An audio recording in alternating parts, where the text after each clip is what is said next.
E eu convido você a abrir a sua Bíblia em Abacuque, capítulo 1. Hoje nós, pela misericórdia do Senhor, queremos caminhar do verso 5 até o capítulo 2, verso 1. Será a nossa unidade de reflexão nesta noite. Abacuque, livro do profeta Abacuque, capítulo 1, dos versos 5 ao capítulo 2, verso 1. Farei a leitura e você acompanha na sua versão. Olhem entre as nações e vejam, fiquem maravilhados e admirados, porque no tempo de vocês eu realizo obra tal, que vocês não acreditarão se alguém lhes contar. Pois eis que trago os caldeus, nação cruel e impetuosa, que marcham pela largura da terra, para apoderar-se de moradas que não são suas. Eles são pavorosos e terríveis, fazem as suas próprias leis e impõem a sua dignidade. Os seus cavalos são mais ligeiros do que os leopardos, mais ferozes do que os lobos ao anoitecer. Os seus cavaleiros se espalham por toda parte. Sim, os seus cavaleiros chegam de longe, voam como a águia que se precipita para devorar. Eles todos vêm para fazer violência. Estão determinados a seguir em frente.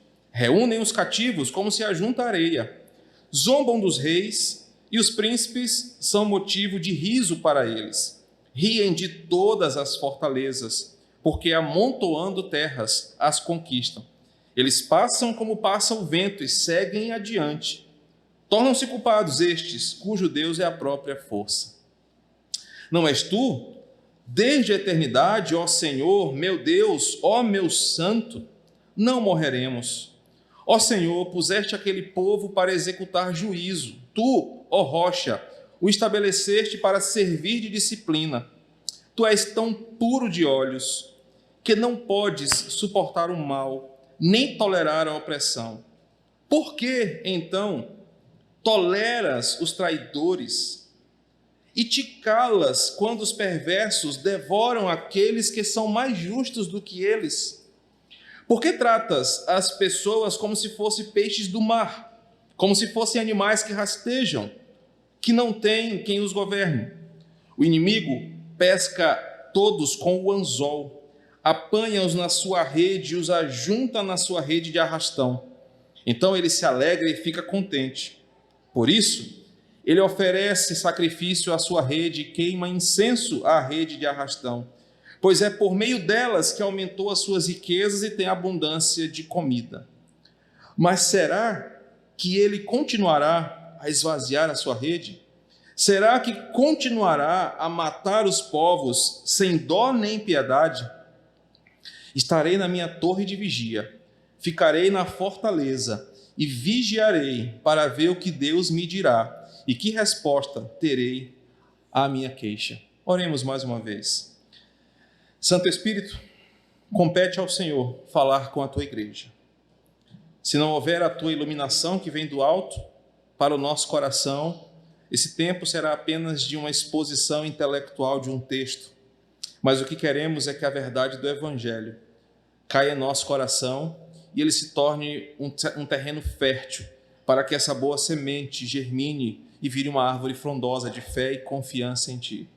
Nos ajuda a entender o diálogo de Abacuque com o Senhor e que possamos extrair daqui aplicações valorosas para a nossa semana, para a nossa vida contigo. Em nome de Jesus. Amém. Meus irmãos, aprendemos na semana passada que as primeiras palavras de Abacuque, do verso 1 ao verso 4, expressaram tudo aquilo que o seu coração estava sentindo diante do iminente mal vindo do norte e também de toda a lastimável postura do povo da aliança em relação à observação da lei e amor ao Senhor. Nós percebemos na semana passada um profeta que estava em crise de fé, um profeta que, vendo o mal se expandindo, vendo a calamidade cada vez mais presente no meio do povo escolhido, estava cansado. Esse cansaço leva ele a uma série de questionamentos, a uma crise de fé, uma crise que provoca indignação e falsas acusações contra o Senhor. E nós percebemos que ele estava exausto de tanto esperar, exausto por tanto crer, exausto por pregar e não perceber a mudança do povo. e muito menos a resposta de Deus, como Deus já havia feito em outras épocas. Se você acompanha a história de Israel, por diversos momentos, profetas estavam em meio a crises no meio do povo. Mas eles oravam e Deus mandava um libertador, um avivamento, uma mudança de realidade.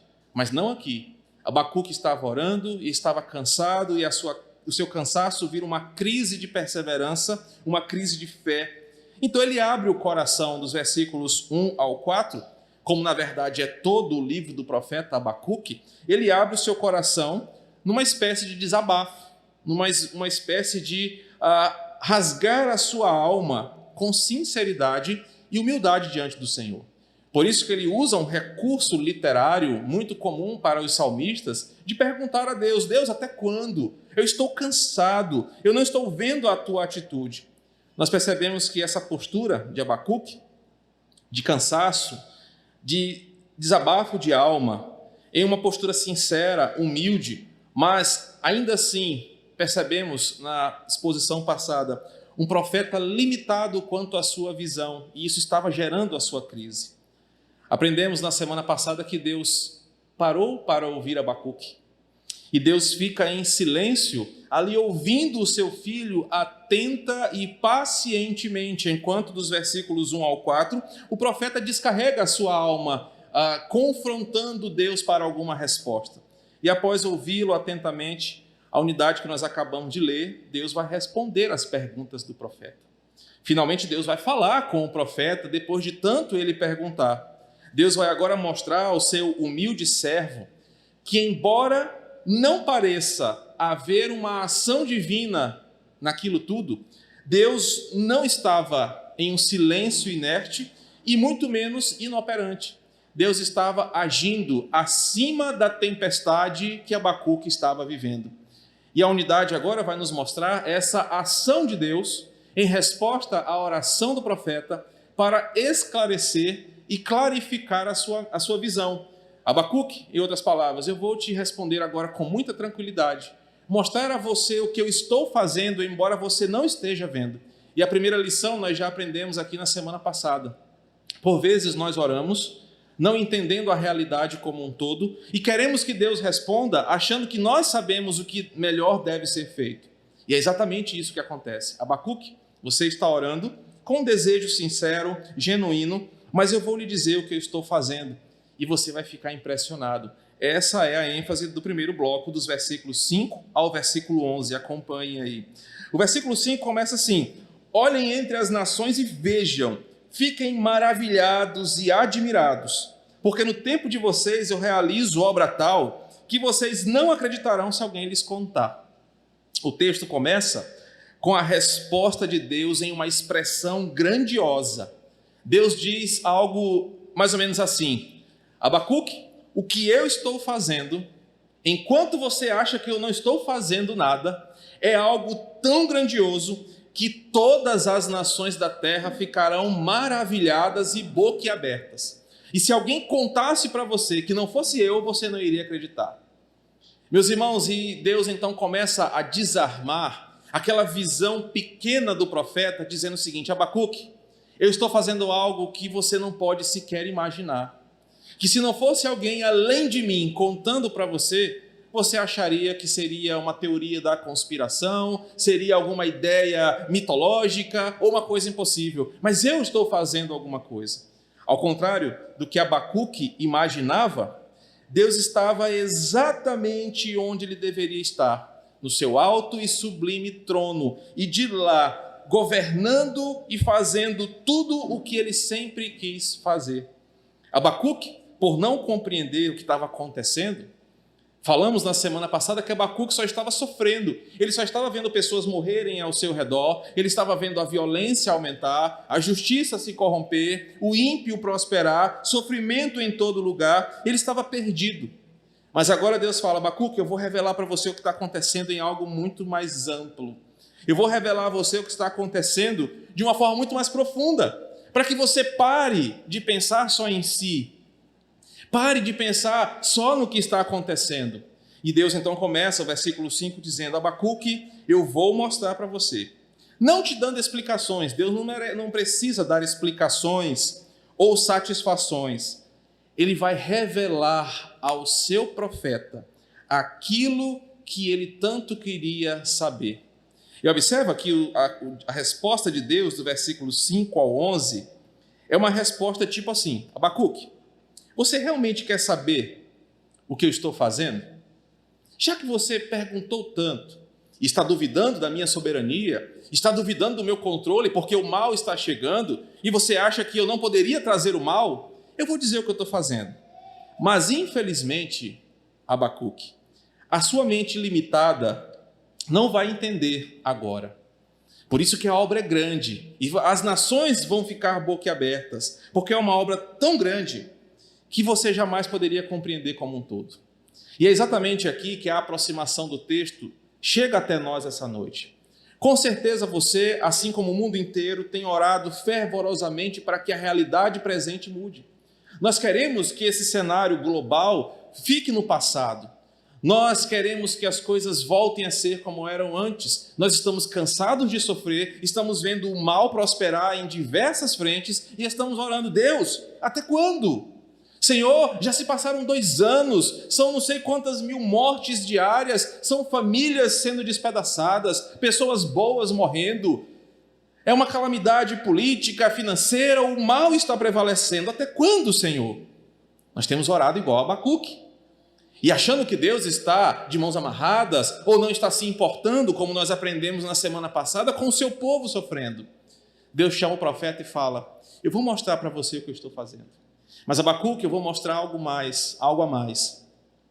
E vou mostrar que se eu atendesse a sua oração, do jeitinho que você quer, o problema do mal não seria resolvido, porque a sua mente é pequena. Você está pensando no agora, você está pensando no seu povo. Eu penso como um todo, eu sou o Deus da história. Então Deus mostra para Abacuque, a partir do versículo 6, que ele está trazendo um grande juízo sobre o mundo. Não apenas sobre o mundo, mas sobre o povo de Judá, o povo de Israel. E Deus havia levantado um mal para servir de juízo e conserto para aquele mundo tão impiedoso daquele tempo. Nós observamos que Deus decide que naquele momento seria o momento que Deus iria usar um instrumento levantado por ele para ensinar o mundo uma grande lição. Jamais Abacuque poderia imaginar que naqueles dias Deus estaria trazendo um juízo parcial sobre o mundo. E Deus fala no versículo 6, eu trago os caldeus, nação cruel e impetuosa, que marcha pela largura da terra para apoderar-se de moradas que não são suas. Deus levantou um povo mau, um povo que se vangloriava da sua crueldade, da sua estratégia militar de domínio e conquista.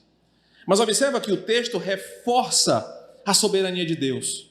Os caldeus, o povo babilônico, cujo maior personagem conhecido por nós é o rei Nabucodonosor, já havia sido profetizado que eles seriam um instrumento de juízo contra o povo de Israel. Caso o povo não se arrependesse, caso o povo não buscasse ao Senhor, Deus levantaria um juízo parcial sobre ele. O povo não atentou para a palavra de Deus, continuaram entregues aos seus pecados, continuaram servindo aos seus ídolos, e um dia Deus decidiu agir. Deus levanta os caldeus, uma nação cruel e impetuosa. Os profetas já haviam pregado, outros profetas já haviam anunciado: se nós não nos arrependermos, Deus irá pesar a sua mão contra nós. Mas a mensagem dos profetas era ignorada.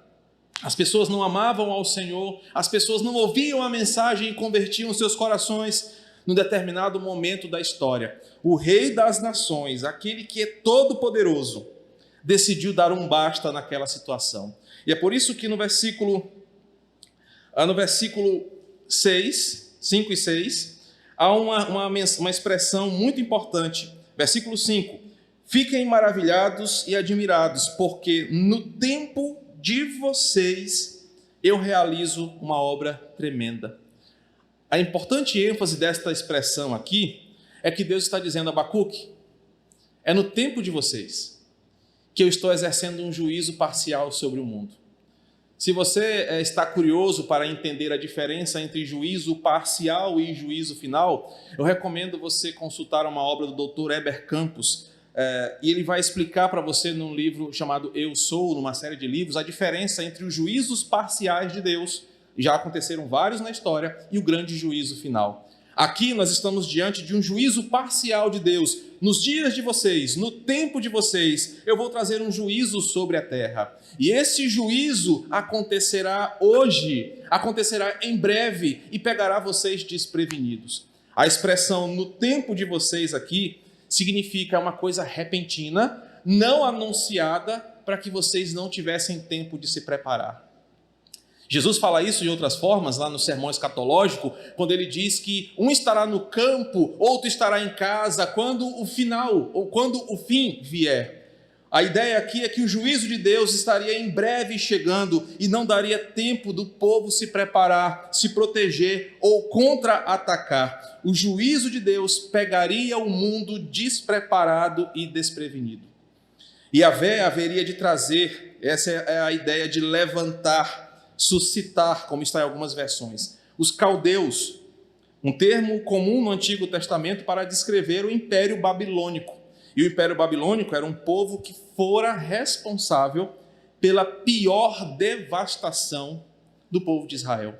Deus havia profetizado, havia advertido, havia aconselhado, o povo não deu atenção. Chegou a hora de Deus agir no tempo de vocês. A nação aqui em questão, o povo, os caldeus, os babilônicos, é um povo de fato impiedoso e cruel, um povo forte, um povo que não tinha adversários à sua altura. Ele já havia derrotado a Síria, o Egito, e chegou a vez da Palestina sofrer na mão dos caldeus. Bem, já que Abacuque perguntou, Senhor, o que o Senhor está fazendo? Deus respondeu, Abacuque, eu estou trazendo juízo para esse mundo, um juízo parcial. Eu estou corrigindo e exortando o meu habitat, a minha criação, por não ouvirem a minha voz. Imagina você, Abacuque, ao ouvir essa resposta, e as primeiras palavras de Deus já trazem um choque para o profeta. Meu Deus, então é isso que vai acontecer? Nós não seremos poupados? Virá um juízo do Senhor sobre nós? Deus fala, é isso que vai acontecer. E Abacuque, já que você quis tanto saber o que eu estou fazendo, eu vou detalhar o que eu estou fazendo. Observe o que Deus vai expressar a partir dos versículos 7 até o 11. Esse povo que eu estou levantando é um povo pavoroso e terrível. Eles fazem as suas próprias leis, eles impõem a sua dignidade. Ele começa a descrever o nível do juízo que viria contra o mundo inteiro. Um exército assustador, composto de pessoas amargas e impetuosas, com grande sede por destruição, um povo que saqueava as nações sem muita resistência, um povo que não encontrava inimigos à sua altura. Deus diz que os seus feitos são medonhos e terríveis. Fala que aquela nação tem uma crueldade tal que os inimigos se assombram com a sua crueldade. Observem que Deus descreve, a partir do versículo 8, seus cavalos, os cavaleiros e as suas estratégias de guerra. Deus fala, os seus cavalos são ligeiros como o leopardo, mais ligeiros. São ferozes, mais ferozes que os lobos ao anoitecer. Os seus cavaleiros se espalham por toda parte. Os seus cavaleiros chegam de longe, voam como águia que se precipita para devorar. Eles todos vêm para fazer violência. Eles não vêm trazer paz, eles vêm trazer juízo. Eles estão determinados a seguir em frente. Reúnem os cativos como se junta areia. Zombam dos reis, zombam dos príncipes, riem-se das fortalezas construídas e passam como o vento por cima dos seus inimigos. Deus está dizendo, Abacuque, você quer saber o que eu estou fazendo? Eu estou trazendo juízo para essa terra.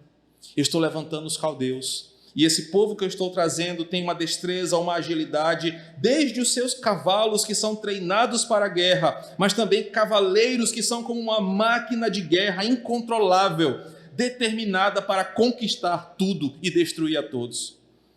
Israel, que fora o palco de grandes reis, como o rei Davi, Salomão, agora vê um inimigo que zomba e ri dos reis. Isso tudo estava acontecendo e Abacuque sequer podia imaginar o porquê. Mas ele queria saber o que Deus estava fazendo e Deus falou, eu vou revelar. E o que eu estou fazendo, esse vento que vem turbulento contra o povo, como ele diz no versículo 11, destruindo a tudo e todos, está chegando até vocês para lhe ensinar uma grande lição. Ora, para mostrar seu soberano poder, Deus fala assim, Abacuque, versículo 11, mas não se assusta não, eu estou controlando tudo. Você pode estar até assustado, meu Deus, então esse mal que vem e que ninguém pode freá-lo, será que terá controle? Deus fala, eles já estão condenados, eles se tornaram culpados porque fizeram disso a sua força. Meus irmãos, e uma das primeiras lições que nós podemos tirar daqui para os dias de hoje, e essa é a ideia dessa série de exposições, é que talvez você esteja como Abacuque, atônito por perceber que as coisas não estão sendo respondidas como eu e você queremos. Talvez você esteja perplexo em ver que o tempo está passando e se levanta uma nova variante e mais pessoas são acometidas de uma enfermidade, outras enfermidades surgem no mundo, é um caos político, é um caos de todos os lados. Você pode estar igual ao profeta dizendo, Deus, eu estou cansado. Só que a resposta de Deus, ela nos mostra aquilo que por vezes não queremos ouvir. Eu, o Senhor da história, Rei das nações, no dia de vocês, decidi trazer juízo sobre a terra. E talvez você queria assim, poxa Deus, mas porque logo nos meus 40 e poucos anos o Senhor decidiu trazer, não podia ter sido 50 anos atrás, 100 anos atrás, porque hoje? E isso mostra a limitação da nossa consciência. Nós queremos que as coisas sejam do nosso jeito porque nós nos achamos especiais. Porque nós nos achamos o centro do mundo, nós não queremos que o mundo desabe na nossa geração, nós queremos viver os anos dourados da nossa existência, onde o dólar está baixo, onde a gasolina está barata, onde haja paz em todo o mundo, mas o Senhor de toda a terra disse, quem governa sou eu, e no dia de vocês eu decidi trazer calamidade sobre a terra. Mas isso quer dizer que Deus é mau? Deus é aquele ser carrasco, que quando vê que as pessoas estão muito quietas, cutuca elas com uma vara para elas ficarem desajustadas?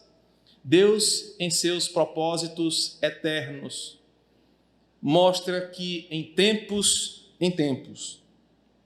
a humanidade precisa se confrontar com a maior realidade de todas. Ele é o Senhor e não divide a sua glória com ninguém, e Ele não tolera o pecado para sempre. O que está acontecendo no mundo, você pode tentar criar diversas explicações que podem ser da teoria mais conspiracionista que você possa criar, ou a explicação mais cética, naturalista que você possa ter ouvido. Mas a Bíblia nos traz uma primeira verdade universal. O que está acontecendo com o mundo em pleno ano de 2021 é que o Deus da história decidiu trazer um juízo parcial sobre o mundo no nosso tempo, e nós fomos pegos desprevenidos, despreparados, e embora pareça que Deus não está fazendo nada, Ele está fazendo a sua vontade de trazer sobre esta terra uma mensagem de arrependimento, juízo e conversão. É isso que Abacuque está vendo acontecer e sair do próprio lábio do Senhor. Certamente, Abacuque deve ter ficado boquiaberto com o que ele acabou de ouvir. Lá no 485, o melhor bairro da América Latina, tem uma expressão assim, quem fala o que quer, ouve o que não quer. Os versículos de 1 a 4 é Abacuque confrontando a Deus. Cadê Deus? Você está fazendo o quê? Você não está fazendo nada. Olha aí, você está vendo o injusto. Cadê Deus? Lembra que no final do versículo 4 ele culpa a Deus. É por tua causa que a justiça está assim. Abacuque falou o que queria, ouviu o que não queria. Deus passou a mostrar para ele o que ele estava fazendo e finalmente ele ouviu o que ele não queria ouvir. O começo do livro, perceba, versículo 2 é, até quando? Deus responde, é no teu tempo, Abacuque. Abacuque continua, tu não estás me ouvindo? Tu não me salvarás? Deus responde, eis que trago os caldeus para realizar uma obra tão grande. Abacuque foi respondido não do jeito que ele queria, mas Deus respondeu. Abacuque queria que Deus agisse do jeito que ele pensou, porque geralmente nós somos assim. Nós queremos que Deus faça os nossos planos, a coisa do nosso jeito. Senhor, cura fulano, tira ele do leito. Senhor, acaba com esse sofrimento. Senhor, restaura esse casamento. E por vezes, são orações legítimas, genuínas. Mas nem sempre elas são a vontade de Deus. Às vezes Deus leva o seu filho, ele recolhe seu filho num leito de hospital. Às vezes ele permite que casamentos sejam destruídos para que a gente aprenda uma lição. Às vezes Deus permite que a calamidade chegue na nossa casa para mostrar que acima da nossa vontade existe a vontade dele. E é isso que Abacuque está vendo aqui. Deus tinha planos maiores para o mundo. Abacuque queria um plano apenas para o seu povo. A ficha começou a cair. Abacuque começa a perceber que Deus está agindo. E ele responde ao Senhor. Verso 12 em diante. No versículo 12, mostra que Abacuque tem um insight, a sua mente é despertada. Depois de ouvir tudo aquilo, ele sabe que vai acontecer. O verso 12 deve ser entendido mais como uma pergunta retórica, aquela pergunta que os dois sabem qual é a resposta, tanto quem pergunta como quem é perguntado, do que uma dúvida. Abacuque não está perguntando para Deus de forma inocente, ele está perguntando como uma pergunta retórica. Deus, tu sabes e eu sei que tu és desde a eternidade. Tu és santo. Isso me traz uma certeza. Nós não morreremos. O versículo 12 mostra que o profeta se apega a um atributo divino para consolar ele mesmo. Ele se apega a um atributo divino para confortar o seu coração diante de um mal inevitável, porque ele não achou mais outro lugar para se apegar. Ele se apegou na maior certeza que ele tinha. Senhor, eu estou me apegando na tua eternidade. Eu estou me apegando agora no teu senhorio, porque eu vou passar, o povo de Israel vai passar, os caldeus vão passar, mas tu és desde a eternidade. E se tem uma coisa que o Senhor é desde a eternidade, tu és santo. E se o Senhor é santo, o Senhor prometeu que nos salvaria. Lá atrás, lá no Êxodo, o Senhor falou que nós somos o teu povo. Então não importa que mal sobrevenha sobre o mundo, nós não vamos morrer.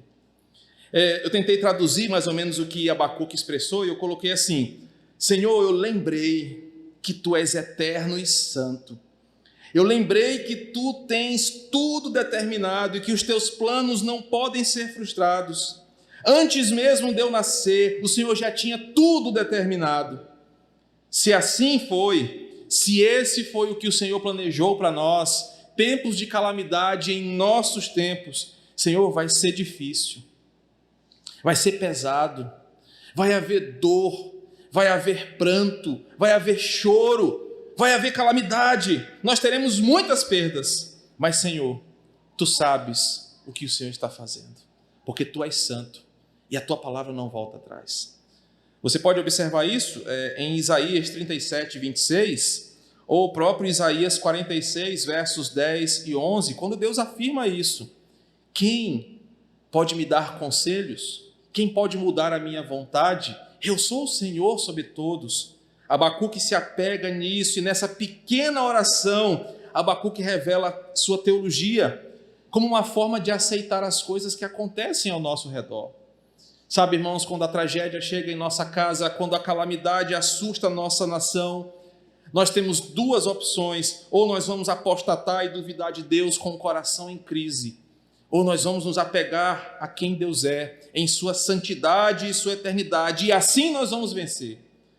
Abacuque começa nesse versículo dizendo o seguinte: Deus, tu está acima de todas as coisas, só tu és eterno, tu és o criador e sustentador de todas as coisas, é a tua vontade que prevalece. Então, se os caldeus vêm, que venham, mas eu sei de uma coisa: nós não vamos morrer, porque o Senhor prometeu que iria nos guardar, o Senhor prometeu que iria nos salvar. E por mais que eles sejam impiedosos, por mais que tenhamos baixas entre nós, o teu povo não será extinto. Esse versículo 12 nos ensina também que Abacuque sabe que Deus firmou uma aliança com o seu povo e que ele prometeu que seria um Deus pessoal, presente, um Deus vivo. Por isso que no versículo 12 ele chama: ó Senhor, meu Deus. Ele sabe que Deus está falando com o povo eleito. Isso não significa que nós estaríamos isentos de dores, mas significa que ele seria o nosso Deus presente. Quer num leito de hospital, quer na dificuldade de comprar 1 quilo de carne, abastecer o seu carro, num caos político que nós estamos vivendo, Deus continua olhando para a igreja. Deus continua com seus eternos propósitos, conduzindo a nossa vida. E nos nossos dias, no tempo de vocês, Ele planejou isso para nós. Abacuque reconhece que um Deus santo como Ele é, versículo 12, jamais faria algo divergente disso. Deus não estava ali como um menino zangado, vingativo, como um marido cruel ou uma esposa vingativa, descontando a sua raiva no seu companheiro. Deus é santo e Ele estava agindo com um propósito santo. E Ele reconhece que Yahvé é um Deus fiel. E Ele diz: ó Senhor, Tu puseste aquele povo para executar juízo. É inevitável que isso aconteça. Mas, Senhor, o que está acontecendo, observe o final do versículo 12, vai servir de disciplina. Eu não quero levar você a uma reflexão utópica, ou muito menos muito simplista da situação. Mas, com certeza, na sua vida, na minha vida, na vida dos nossos filhos pequenos, ou dos idosos, de todos nós, a temporada do Covid, da pandemia da Covid-19, está servindo de disciplina para nós. Está mudando a nossa forma de ver a vida e o nosso relacionamento com Deus. Deus decidiu que nos nossos tempos enfrentaríamos calamidades, mas o Deus fiel que traz a calamidade é o mesmo Deus que sustenta o seu povo de fé em fé e de glória em glória. Por isso Abacuque reconhece que Deus jamais deixará o pecador sem disciplina. Ele sabe que Deus tem que trazer juízo sobre a terra porque o mundo não estava ouvindo a sua palavra. Por isso, naquele dia, o juízo estava chegando. Para Abacuque, entretanto, Deus é uma rocha sólida, aquele que é desde sempre e para sempre. Neste versículo, nós vemos o profeta expressando a sua confiança em Deus. Questionando é verdade, em crise é verdade, mas dizendo: Senhor, eu prefiro descansar nos teus planos do que duvidar e descrer, porque tu és eterno e eu não. Os versículos 13 a 17, eu prometo correr um pouquinho, mas eu quero encerrar, nos mostram que a crise do profeta agora, ao ouvir isso de Deus, se estende para o fato de saber o seguinte: Deus, mas para punir o mundo, inclusive o teu povo, o Senhor vai permitir que um mal tão devastador como a fúria dos caldeus venha sobre a terra? A pergunta do profeta é a seguinte: Deus, tu és tão puro de olhos, você não pode suportar o mal. Senhor, tu és tão bom que não toleras a opressão e muito menos tolera traidores quando devoram os inocentes. Agora a crise de Abacuque é o seguinte: Deus, mas para trazer juízo sobre a terra, o Senhor vai deixar que o mal avance? E a pergunta pode ser o seguinte: Deus, mas para corrigir o mundo em 2020, o Senhor vai trazer um vírus, uma calamidade que vai matar milhões de pessoas, pessoas amadas, queridas, inocentes, enquanto tem político A, B e C que anda sem máscara e não pega o vírus, pessoa A, B e C que não está nem aí para nada e vai vivendo e não morre. A pergunta de Abacuque, de novo, mostra alguém limitado. Porque se Deus falar assim: tá bom, Ramos, então eu vou te deixar escolher já o que você quer governar o mundo, então faz aí. Sabe aquele filme Clique? Não, Todo-Poderoso, né? Tá bom, eu vou fazer as coisas do meu jeito, eu vou ser Deus por alguns minutos. Nós pioraríamos o mundo. Deus fala o seguinte: Abacuque fala: Deus, tu vais fazer isso? A resposta de Deus é essa: Abacuque, eu vou fazer, para mostrar que eu governo tudo, bem e mal, para mostrar que eu faço a paz. Isaías 45, versículo 7, crio as calamidades, eu promovo a paz e promovo a guerra, eu faço o bem e crio o mal, eu sou o Senhor, e eu tenho os meus propósitos eternos, e eu não peço conselho a ninguém, porque eu sei como governar e você não. Abacuque está atônito, achando que Deus não poderia fazer aquilo, mas Deus está explicando: Abacuque, eu sou a única pessoa que pode fazer, nenhum outro pode fazer. Deus, agora continua o diálogo, né? Versículo 14: Senhor, tu não está te importando, não? O Senhor não está se importando.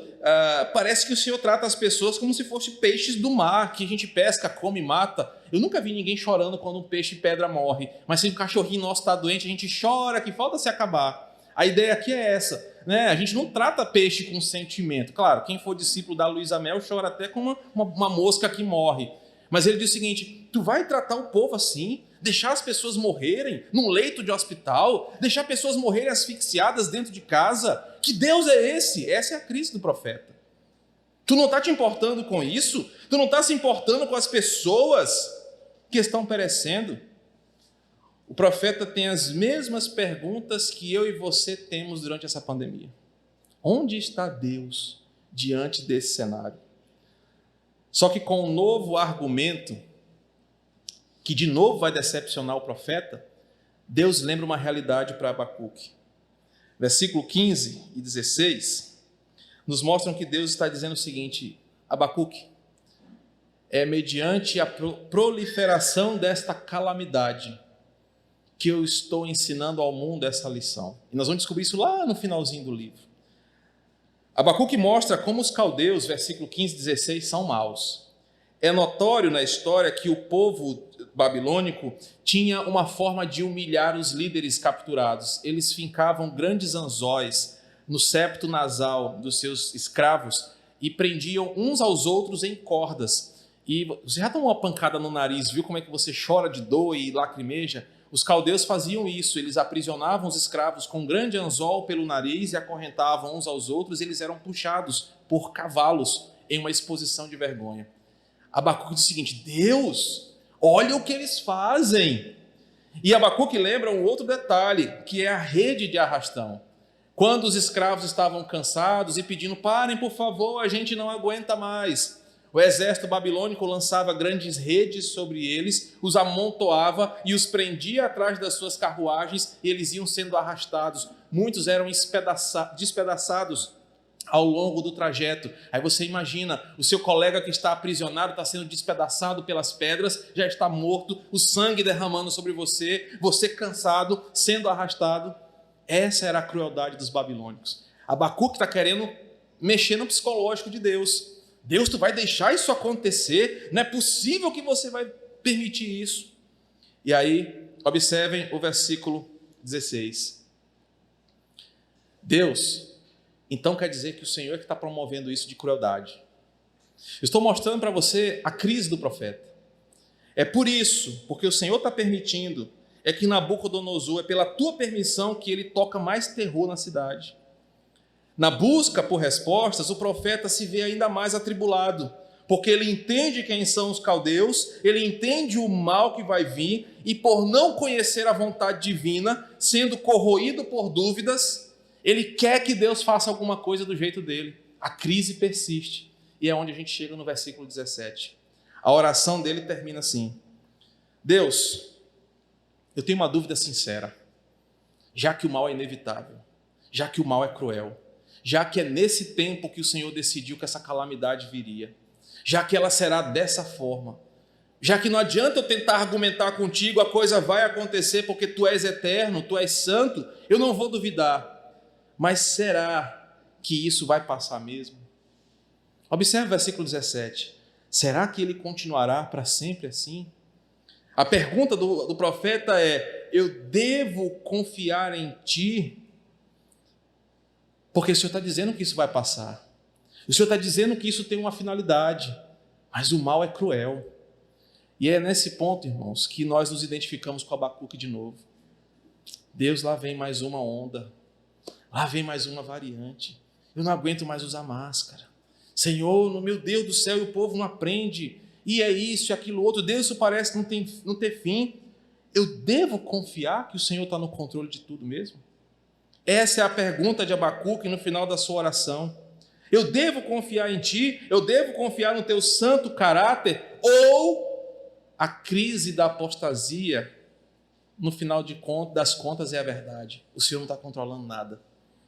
Sua oração finaliza com essa dúvida, uma dúvida sincera, uma dúvida que ele não tem respostas. O que lhe resta? Ou ele desiste de Deus, ou ele vai tomar uma outra atitude. Observe o versículo 2, capítulo 2, versículo 1. Eu estarei na minha torre de vigia, ficarei na fortaleza e vigiarei para ver o que Deus me dirá e que resposta eu terei à minha queixa. Depois de orar, de aprofundar-se na sua crise, de buscar uma resposta, Abacuque diz o seguinte: eu vou escolher esperar. Eu vou escolher confiar no caráter de Deus. E ele fala que vai sentar na sua torre de vigia. Literalmente o que ele está dizendo é o seguinte: ele vai ficar a postos na sua guarita de sentinela, olhando para os campos da sua alma, literalmente olhando para os campos ao seu redor, para perceber os sinais. Assim como um sentinela dos muros de Israel ficava de guarda, olhando para os campos, para ver se o inimigo vinha de longe, Abacuque escolheu esperar em Deus e perceber o que Deus iria fazer. Ele esperaria Deus mostrar as coisas, manifestar o sentido de tudo aquilo ali. Abacuque decide não se entregar à descrença, nem à apostasia, mas prefere ficar alerta por saber que Deus está planejando tudo e que Ele tem o controle de todas as coisas. Meus irmãos, que atitude é essa de Abacuque preciosa para nós hoje? Muitos caíram na apostasia, muitos abandonaram a fé quando a calamidade chegou na sua casa, muitos entraram em crise espiritual por ver que as coisas não estão melhorando. Abacuque nos ensina uma coisa essa noite: entre desistir e esperar, esse aqui vale, eu escolhi esperar. Eu vou esperar para ver o que Deus vai fazer. Eu vou confiar no caráter do Deus que é desde toda a eternidade, mas eu vou estar atento. Eu não vou ligar o botão do eu não me importo com nada e vou viver loucamente. Eu vou estar na minha torre de vigia, em oração, atento para ter sabedoria, para saber o que Deus está fazendo. Ele está esperando em Deus, atento para esperar Deus responder a sua oração. Que aplicações esse trecho pode nos ajudar no nosso cotidiano? Que aplicações práticas esse trecho de Abacuque nos ensina? A primeira delas é que Deus é o Senhor Todo-Poderoso. Ele reforça isso aqui. Sobre tudo e sobre todos, sobre o mais piedoso dos homens, há a mais cruel nação como os caldeus. Ele move a história de acordo com o seu propósito, de acordo com o fim que ele determinou e não como eu quero que ele faça. Só existe um Senhor e o nome dele é Yahvé. Ele faz as coisas conforme a sua vontade. Isso significa que, por vezes, você vai lutar muito com Deus. Enquanto você não aprender a orar: Senhor, mostra-me a tua vontade, Senhor, o que tu queres que eu aprenda com essa situação, você por vezes orará e não terá respostas. Por vezes você entrará numa crise espiritual, enquanto você não entender que há apenas um Senhor que escreveu a história, e que você não é o centro do mundo, e que você não é mais especial do que ninguém, porque Ele não poupou seu próprio Filho das dores e sofrimentos. Não é porque você está orando que Ele vai te isentar das dores desse mundo. Uma segunda aplicação é que Deus jamais deixará impune o pecador. Deus traz juízos parciais sobre essa terra para que o mundo se lembre de que Ele é santo e de que o mundo não está solto sobre as suas próprias regras. O mundo escolheu viver em desobediência e por isso Deus traz juízos parciais apontando para o juízo final. E por vezes é na nossa geração, por vezes é nos nossos dias. A terceira aplicação é que Deus às vezes usa ímpios e poderes do mal para disciplinar o crente. Deus usa os poderes deste mundo para disciplinar o próprio mundo, cada vez mais entregue em sua maldade. Deus estava usando o ímpio para punir outros ímpios e disciplinar a sua igreja. Aprendemos também que é em meio às calamidades que nós podemos nos apegar aos atributos de Deus. É em meio às calamidades que nós podemos nos sustentar em quem Deus é e lembrar: eu não morrerei. Eu posso até ser atacado neste santuário físico e morrer a morte física, mas Deus disse que nele eu teria vida eterna. E por fim, a postura de Abacuque nos ensina uma quietude de alma vigilante. Em meio à calamidade, nós tendemos a nos desesperar, a perder a razão, a nos desequilibrar e por vezes apostatar da fé. Abacuque nos ensina o seguinte: em meio ao caos, eu vou aquietar minha alma, eu vou para a minha torre de vigia, eu vou colocar o meu coração em um estado de contemplação para ver Deus agir e ver a sua glória nos meus dias. O versículo 1 do capítulo 2 me ensina: eu vou vigiar, eu vou olhar para ver o que Deus me dirá. Abacuque nos ensina, no fim, que em meio à calamidade, nós devemos estar atentos para entender como Deus está conduzindo a história. Esse é o segredo para lutar contra a apostasia, contra o desespero. É o segredo confiante. Deus é eterno, Deus é santo, Ele está conduzindo tudo. Que lições poderosas para os nossos dias. Que Deus nos abençoe. Se o Senhor nos permitir, semana que vem continuaremos no capítulo 2. Vamos orar? Senhor, que a Tua palavra encontre morada em nosso coração e que nos leve a um nível de confiança no Senhor. Estamos vivendo dias parecidos com o de Abacuque. O povo não vem do norte, mas é um inimigo que nós não estamos vendo de onde ele vem. Mas a dor e o sofrimento têm sido igual. E diante desse cenário, nós temos sempre a opção de desistir, de desacreditar, de desanimar. Mas o Senhor nos chamou para uma aliança contigo. E o Senhor disse que nós não morreríamos. Porque aquele que crê em ti, Senhor, ainda que morra, viverá. E é nessa confiança dos teus propósitos que nós vamos enfrentar as calamidades, os dias maus, sabendo em quem temos crido. Por isso que nessa noite, os aprendizados de Abacuque nos ensinem para toda uma vida. Esse é o nosso desejo em nome de Jesus.